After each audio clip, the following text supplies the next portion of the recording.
Pour les élèves qui utilisent une tablette de type iPad ou encore Android, vous devez absolument télécharger ou aller chercher dans le magasin de votre tablette les différentes applications que vous utiliserez pour gérer Teams à la maison.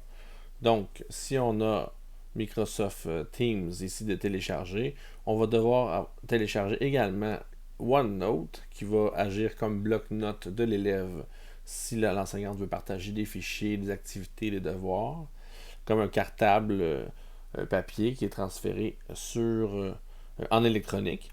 Ensuite, on va devoir avoir Word si vous voulez ouvrir des dossiers, des fichiers Microsoft Word et faire du traitement de texte.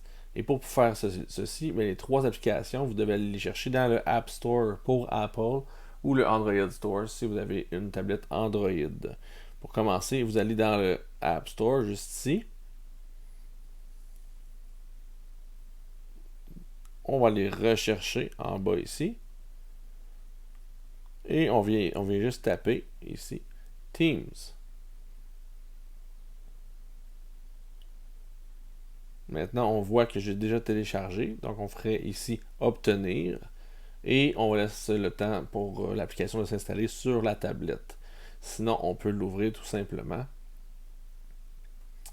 Et lorsqu'on arrive, on va voir nos équipes apparaître. Et je prends un exemple d'une équipe que j'ai créée pour l'école en éducation physique. Dans le général, on va voir les publications où on peut clavarder avec toute la classe et les institutrices. Donc les enseignantes vont toutes voir qu'est-ce que les élèves vont écrire, et de même que tous les enseignants qui ont été ajoutés à la même équipe. On va pouvoir déposer des fichiers ici ou dans Plus à côté. On va pouvoir avoir accès à des devoirs électroniques si l'enseignante souhaite en faire. Et le bloc-notes de classe. Le bloc-notes de classe, c'est juste ici qu'on doit on va avoir besoin de l'application OneNote qu'on a téléchargée également pour transférer dans cette application-là et avoir accès au bloc-notes de classe. Le bloc-notes de classe est en fait une façon d'avoir un portfolio qu'on avait avec des séparateurs, des feuilles, des projets séparés en classe, mais dans un cartable. Et maintenant, on peut faire la même chose électroniquement, donc euh, dans la tablette.